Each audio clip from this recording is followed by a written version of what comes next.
Have you ever noticed how some people seem to navigate life with unsettling clarity, while most of us stumble through anxieties, doubts, and repetitive patterns we can't even name? There's something deeply disturbing about the way certain individuals can see through the collective illusions that keep the rest of us imprisoned in lives we never consciously chose.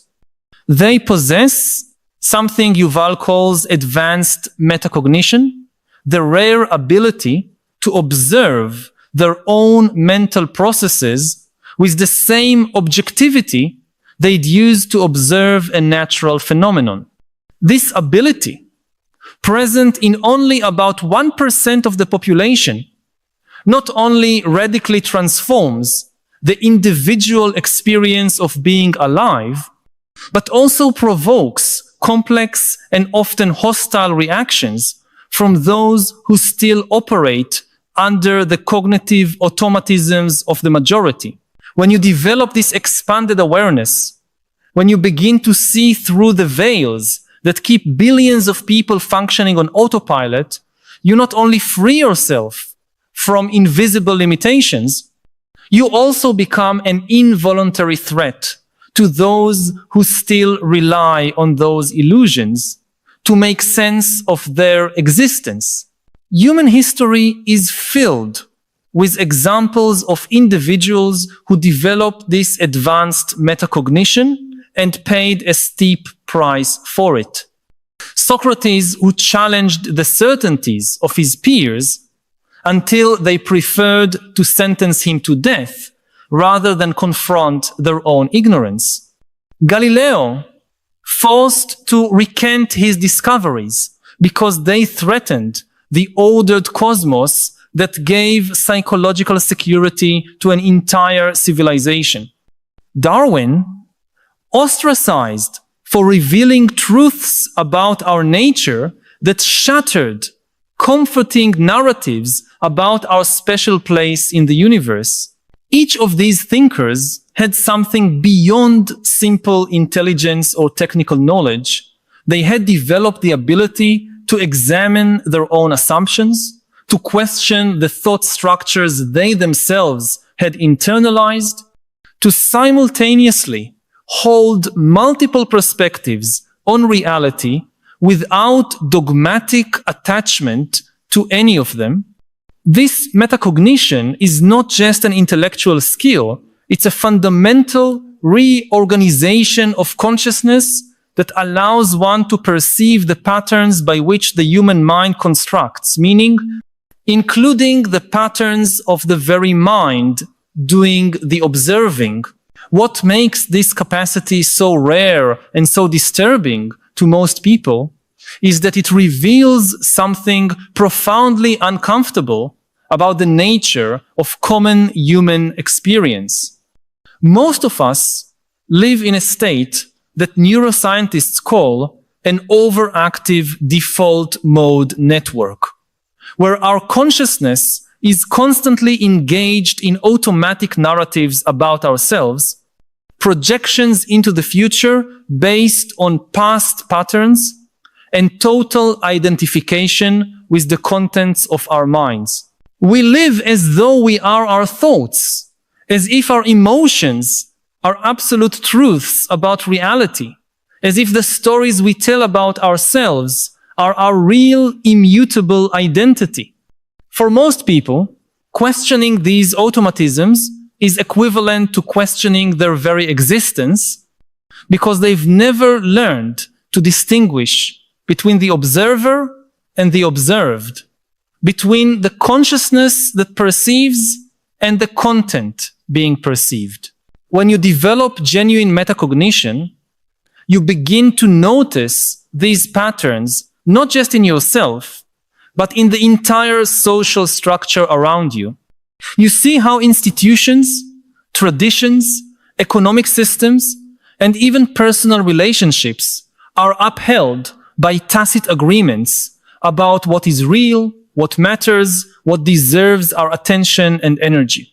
You realize that many of the existential crises haunting our time, from epidemic anxiety to extreme political polarization, are symptoms of a humanity that has lost the ability to examine its own meaning-making processes.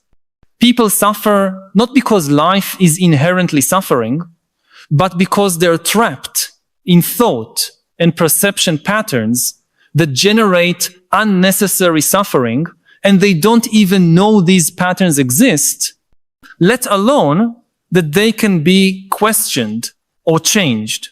Modern technology has dramatically intensified this situation in multiple ways simultaneously. On one hand, it has offered unprecedented tools for the development of metacognition. We have access to contemplative traditions from every culture, to neuroscientific discoveries about how the mind works, to practices like mindfulness meditation that have been refined over millennia specifically to develop the ability to observe one's own awareness. On the other hand, the same technology has created an environment of constant distraction and stimulation that makes it even harder for most people to develop the mental stillness needed for self-observation. Social media, designed to capture and monetize our attention, operates by stimulating the automatic patterns of comparison, external validation, and emotional reactivity that metacognition teaches us to recognize and transcend. The result is a humanity increasingly divided between those gaining clarity about their own minds and those becoming more and more trapped in mental patterns they can't even perceive. Harari notes that this divide is creating not just individual differences, but a new form of social stratification based on second-order cognitive capacity. Those who develop metacognition not only have more fulfilling lives and less unnecessary suffering, they also become far more capable of navigating the complex world we're building. They can distinguish between information and knowledge, between stimulus and insight, between emotional reaction and conscious response. More importantly, they develop what we might call cognitive immunity to manipulation, whether political, commercial, or social. When you can observe your own decision-making processes, when you see how your emotions are generated by specific interpretations of experience, when you understand how your beliefs were shaped by cultural and historical conditioning, you become much harder to manipulate by those who rely on others' unconsciousness to maintain power or influence. This ability to see through manipulation, to perceive patterns most people can't, to question assumptions others treat as absolute truths, naturally generates resistance and even hostility, not because these individuals are doing something wrong, but because their very existence acts as an uncomfortable mirror for those still on autopilot. When someone shows it's possible to live with less anxiety, with more clarity, with greater autonomy over one's mental states, it inevitably raises the painful question of why others can't do the same. The answer, of course, is that they can, but doing so would require examining and potentially abandoning thought and behavior patterns that have become central to their identity.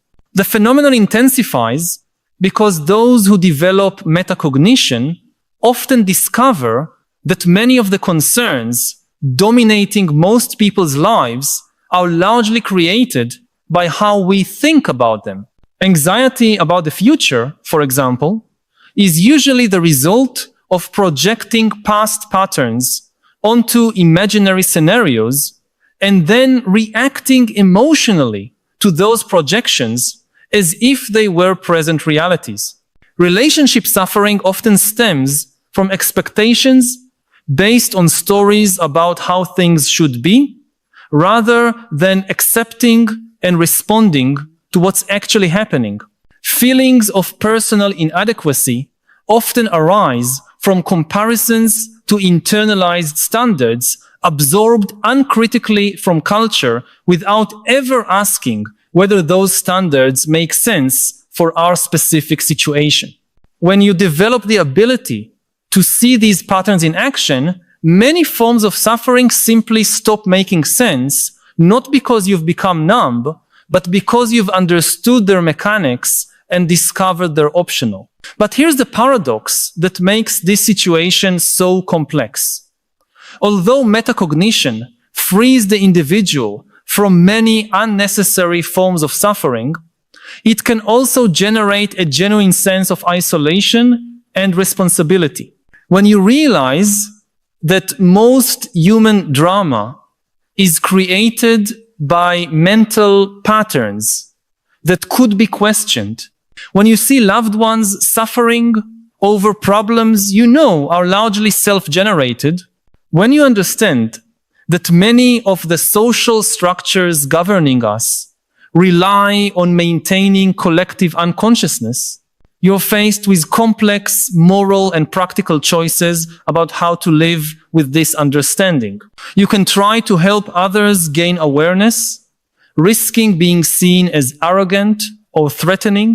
You can withdraw and focus solely on your own development, risking becoming indifferent to the suffering around you. Or you can try to live in a way where your own clarity serves as an example without trying to impose your discoveries on others. Harari suggests we're at a historical moment where this tension between expanded awareness and cognitive automatism is becoming one of the defining factors of human evolution. Emerging technologies, especially artificial intelligence and biotechnology, are creating possibilities both for the elevation of human consciousness and for its more sophisticated manipulation. The capacity to develop metacognition may become not just an individual advantage, but an evolutionary necessity for the survival of human autonomy. On the other hand, these same technologies can be used to create forms of social control based on the precise exploitation of cognitive automatisms that most people have never learned to question. What makes this urgent is that we're quickly approaching a point where the gap between those who've developed metacognition and those still locked in automatic patterns may become irreversible, not necessarily in a biological sense, but in the sense that the social and technological structures we are building may make it increasingly difficult for someone who hasn't developed this capacity to acquire it later. If your attention has been hijacked since childhood by algorithms designed to keep you in constant distraction, if your thought patterns were shaped by information environments meant to trigger specific emotional reactions, if your life choices were influenced by behavioral manipulation operating below the threshold of awareness, then it may become harder and harder to develop the mental stillness and clarity needed to question those patterns. That's why those who possess this rare capacity often feel a conflicted sense of responsibility. They realize their mental clarity is not just a personal privilege, but potentially a tool that could benefit others if those others were willing and able to receive it. At the same time, they understand that trying to force awareness onto someone who is not ready may not only be ineffective, but counterproductive, generating even more resistance and polarization. This is one reason why many contemplative traditions developed gradual and indirect methods for transmitting insight, recognizing that expanded awareness can't simply be explained or transferred. It must be cultivated through personal practice and experience. The hostility that metacognitively aware people often face also has deeper roots in human psychology. Our brains evolved in small groups where conforming to shared norms was a matter of survival. Those who questioned group beliefs and behaviors too much could pose a threat to the social cohesion needed to face external challenges. Even though we now live in much more complex and diverse societies, those ancient instincts still influence our psychology. When someone shows it's possible to think and live in radically different ways from accepted norms, it can trigger primitive alarms about threats to group stability, even when that person isn't trying to impose their discoveries on anyone else. Moreover, there's a psychological phenomenon called cognitive dissonance that causes people to actively resist information that contradicts their existing beliefs, especially when those beliefs are central to their identity.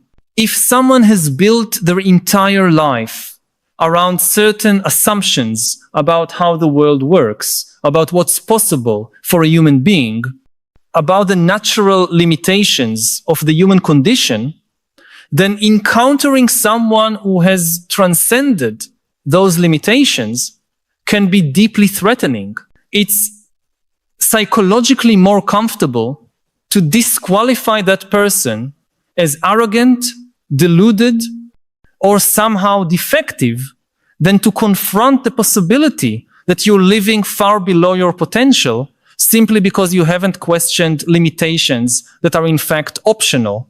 I need to pause for a moment and ask you directly which aspect of this discussion on metacognition and expanded consciousness most sparks your curiosity or resistance. Do you recognize moments in your own experience where you can observe your thought patterns with some distance? I know that often we keep these deeper reflections to ourselves, perhaps out of fear of seeming too introspective or philosophical in everyday conversations. But these questions about how our own minds work are fundamental to how we navigate life. If anything we've discussed resonates with your experience, share it in the comments. I notice my automatic thought patterns when. Your honesty may help others recognize that they are not alone in their journey of self-awareness and may even inspire someone to start paying more attention to the workings of their own consciousness. The deep irony of this situation is that those who develop metacognition rarely sought it to become superior to others or to gain some kind of social advantage. In most cases, they were driven to question their mental patterns by the very suffering those patterns created.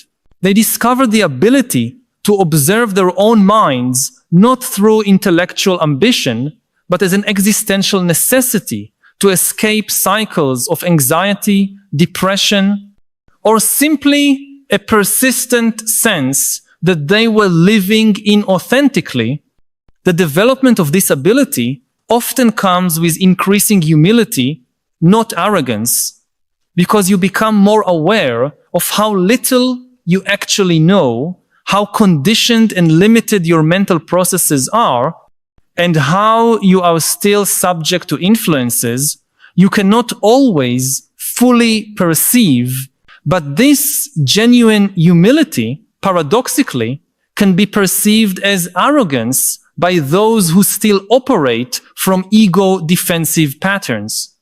When someone can easily admit they were wrong about something, when they can change their mind without it threatening their identity, when they can see multiple sides of a complex issue without needing to pick a side. This can be perceived as a subtle form of superiority. The person who still depends on being right to maintain their self-esteem might interpret this mental flexibility as condescension, when in fact it represents a release from the ego defensive needs that make learning and growth so difficult.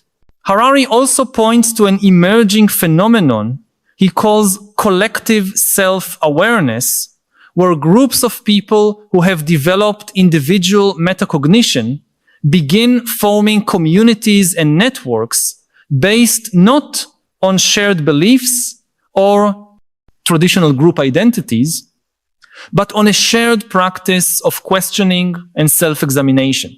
These communities may function in radically different ways from conventional social structures because their members are less susceptible to manipulation, more capable of navigating conflict without extreme polarization, and more willing to examine and revise their own assumptions when faced with contradictory evidence. This represents a potentially new form of social organization based not on conformity to external norms, but on a shared ability to question and examine any norm, including those developed by the group itself.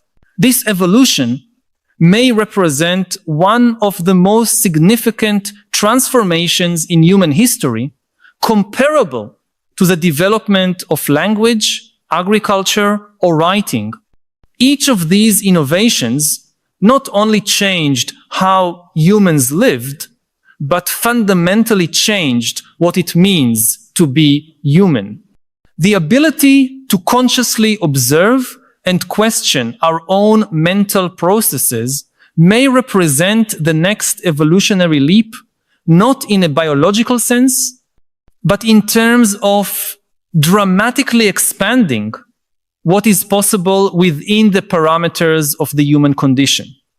But, like all great transformations, this one is also encountering significant resistance, both from power structures that rely on the unconsciousness of others and from aspects of human psychology shaped by millions of years of evolution in very different contexts. The challenge for those developing this capacity is learning to navigate that resistance without becoming cynical or completely isolated. It is possible to maintain genuine connections with people who operate from very different patterns, as long as you understand that your role is not to convert anyone, but simply to live your own clarity as authentically and usefully as possible. Sometimes this means accepting that certain conversations are not possible, that some relationships have limitations, that a certain loneliness is the price of mental autonomy.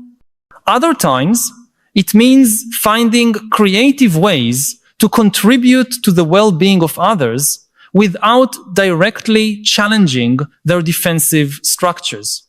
One of the most liberating discoveries that comes with the development of metacognition is realizing that you are not responsible for the consciousness of others. You can share what you've learned. You can live in a way that serves as an example. You can create conditions that facilitate questioning and reflection, but you cannot force anyone to question patterns they are not yet ready to examine. This realization frees you both from the arrogance of thinking you have all the answers and from the frustration of trying to awaken people who are determined to stay asleep.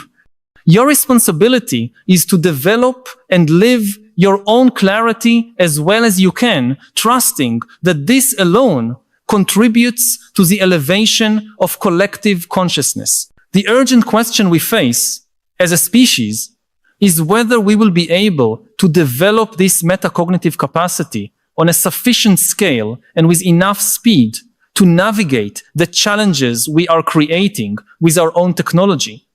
The next few decades will likely determine whether humanity evolves toward greater collective awareness or fragments even further between those who develop mental clarity and those who become increasingly imprisoned by automatic patterns, exploited by ever more sophisticated systems.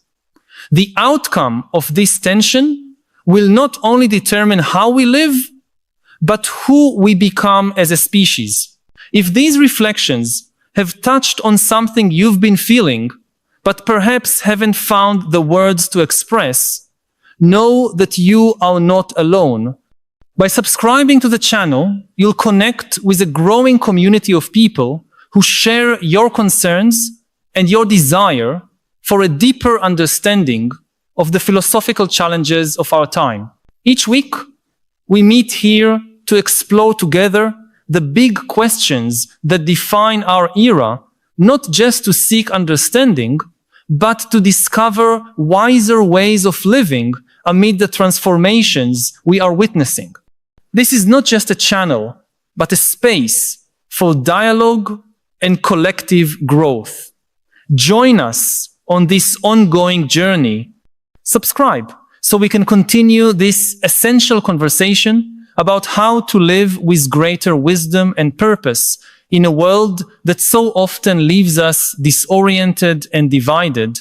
Perhaps metacognition, that rare capacity to observe our own minds in action, is exactly what our species needs to develop, not just to survive, but to thrive in the future we are creating. And perhaps those 1% who already possess this expanded consciousness are not a threat to be feared, but pioneers of a form of human existence that we can all eventually learn to embrace.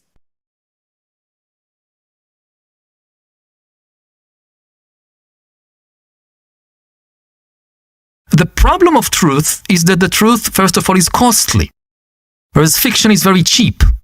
If you want to write a truthful history book about the Roman Empire, for instance, you need to invest a lot of energy, time, money. You need to study Latin.